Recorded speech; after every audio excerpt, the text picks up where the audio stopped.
and it looks absolutely beautiful. We're actually going to prune this hydrangea before we plant it. Here in our Hillside area is where I had planted these blue rug junipers 3 years ago now. Today we're going to do some planting. We're going to be moving things from here to there and everywhere. It's a little something we like to call the fall switcheroo. It is a beautiful Saturday morning and we are going to get some work done. You can see here in Steph's home nursery, I still have a number of plants that need to get in ground. But today we are going to work on moving this pine that we have here in our patio bed.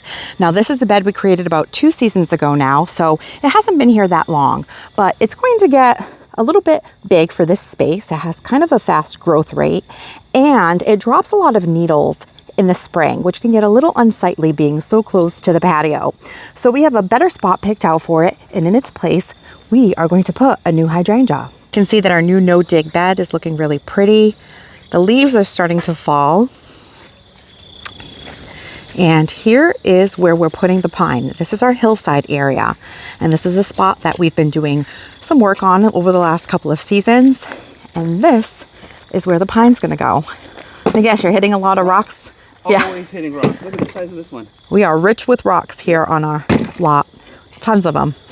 How's the hole going overall? Go it's not too bad. Good, good.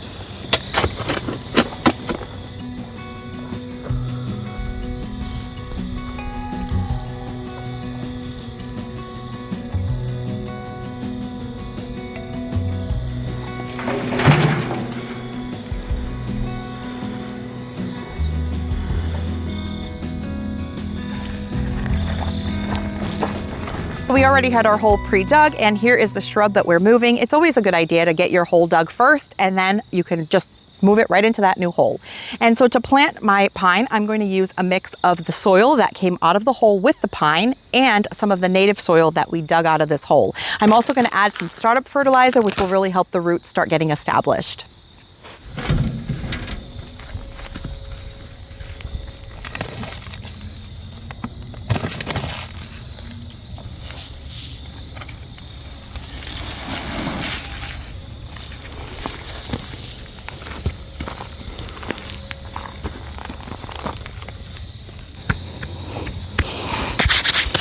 So I'm all done planting in the pine, and you can see that I planted it slightly high. So basically you just don't want the trunk to be sitting below grade, because as water sits here, you don't want it to rot the trunk. So you can see that it's slightly elevated, and I graded the soil coming downward. And now all I have to do is water it in. And here is the hydrangea that I'm going to plant in this area. This is a new 2026 oak leaf hydrangea by Proven Winners, and it's called the Gatsby Glow Ball. And it only gets 3 to 4 feet tall and wide. So here's the photo. It's these really beautiful kind of green and cream blooms.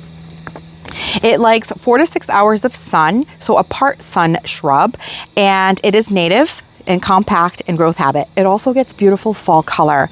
So I only have one other oak leaf hydrangea in my garden. It's the Little Honey. It has golden yellow foliage. I got it as a 4-inch container, and it's still relatively small because the deer ate on it a little bit. And so what I thought about planting this one closer to the house, that maybe the deer won't find it and it'll do well in this space. So this is a morning sun and afternoon shade spot. So I think this is going to be perfect for this new oak leaf hydrangea. So in the hole, I have already added a little bit of garden soil, because when we dug out the root ball for the pine, it was quite large and took a lot of the native soil with it. So now that I've added some soil to my planting hole, I'm going to go ahead and put this hydrangea here. Now in just a couple more weeks, these leaves are going to turn all red. And so not only do they get beautiful blooms, but I really am going to love this for fall interest as well.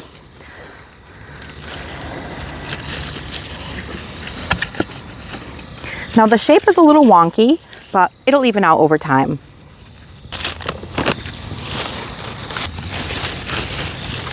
I'm really excited about this hydrangea, and I think that this is going to be the perfect spot for it. Because it is a more compact variety, the 3 to 4 foot average garden size should fill this out really nicely. And of course, I can always prune it if need be. But if you're not familiar with oak leaf hydrangeas, they're called that because their leaves are shaped like the leaves of an oak tree. And you can see that this one has already started to get some of that fall burgundy color around the outer margins. And eventually, it's going to look like that, which is really beautiful. We're on to fall switcheroo number 2, and it is this hydrangea that I have planted right here. It's a quickfire. Now you can see that it is leaning to the left because it is reaching for light. It's walking itself right out of this hole, and it is getting shaded by the canopy of this eastern redbud. When I initially planted it, I thought it would be okay, but it's not, and that happens sometimes, so I have to move it. I actually think that this is going to do a lot better in the spot that I have picked out for it because it is full sun. This is such a gorgeous hydrangea, and it's not growing to its full potential in this area. I actually have one planted over by my shed, and it is stunning. It has these really large panicle blooms that the pollinators absolutely love, and it gets such a beautiful pink coloration that ages to this really deep rosy color in the fall. It is a beauty. So I am going to take it from this spot and I'm going to move it somewhere else where I think it's going to be a lot happier.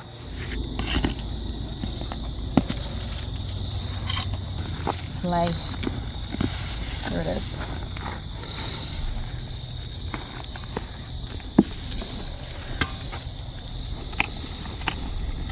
We're actually going to prune this hydrangea before we plant it. Because it has all this top growth, if I were to plant this in the planting hole, all of these blooms on top would act like a sail. So if we got some wind, it would get knocked over and it would be uprooted. And my goal right now is for it to establish some new roots and not worry about top growth. Because this is a panicle type hydrangea, it blooms on new wood. So cutting off all of these blooms will not affect it in any way. So that's what I'm going to do. I'm going to go ahead and prune it. You can actually see where there are some nodes. So in the spring is normally when I would do this at the very beginning of March.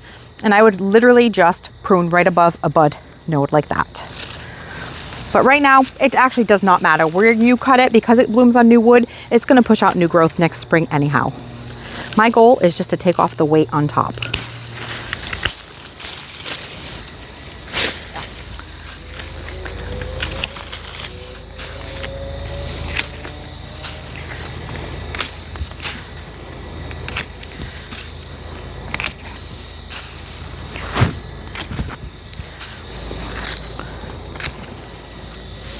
I think that's pretty good. So as I was cutting, I noticed that there was this nub right here. It looked like it was fused to this branch, but it's actually not. And my Felcos can't get in there to cut it. So we have this Corona saw, and George is gonna help me with trying to saw that piece off. This little saw is super handy.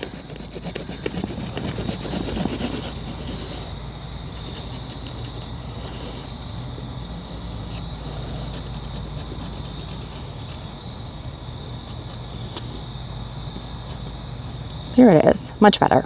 Nice and clean. Yeah, makes a great cut.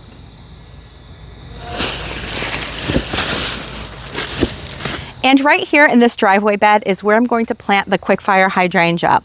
Now this area is a little bit tricky because it holds on to a lot of moisture. I used to have a golden Duke hemlock planted here and it wasn't happy. It started to look like it was dropping a lot of needles, so I moved it somewhere else in the garden in order to rehab it, and it's still hanging on. But I think the hydrangea will work here because I have 2 firelight tidbits in the front and they're doing pretty well.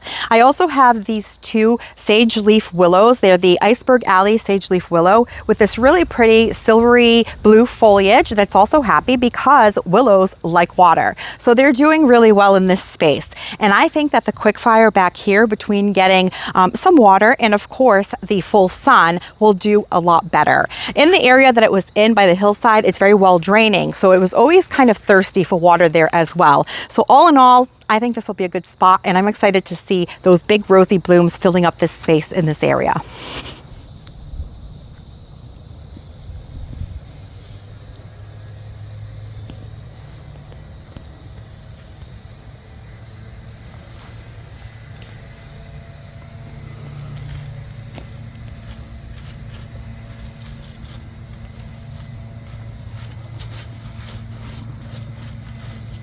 Well, this hydrangea is all planted. Hopefully it does well, and I will be able to share these beautiful blooms with you next summer. But now we're heading back to the hillside where we have something else to put where we removed the hydrangea. About a month ago, we had taken a trip to a local nursery where I picked up 5 more of these blue rug junipers, and I absolutely love these. They make an excellent evergreen ground cover. They're also great for soil retention and erosion. So if you have an area like we do, that hillside, where if you put mulch down or soil down, it's likely to run off, this is a great option. And because we love them so much, I picked up 5 more to plant in that area. And I'm going to show you what they look like just 3 years in. Here in our hillside area is where I had planted these blue rug junipers 3 years ago now. And you can see how they're cascading beautifully down this hilly area.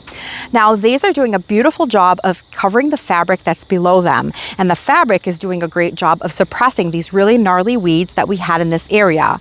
We had Japanese pokeweed, briars, mugwort. It was awful. So once I placed this fabric down this hill, the next decision was, how are we going to make this look better?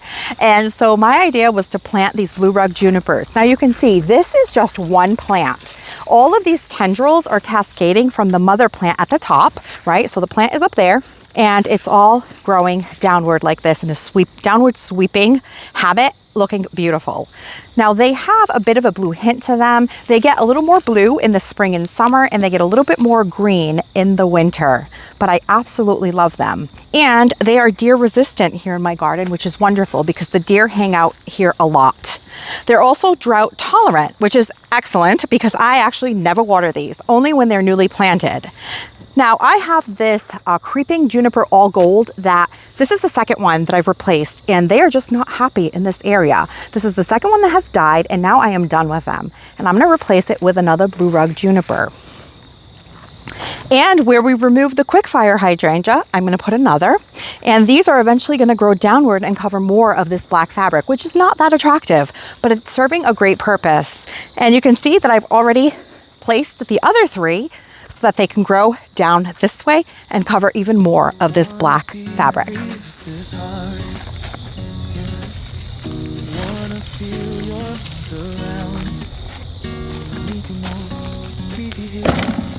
I would like to admit, let's forget about tomorrow. Yeah, should I hide away forever?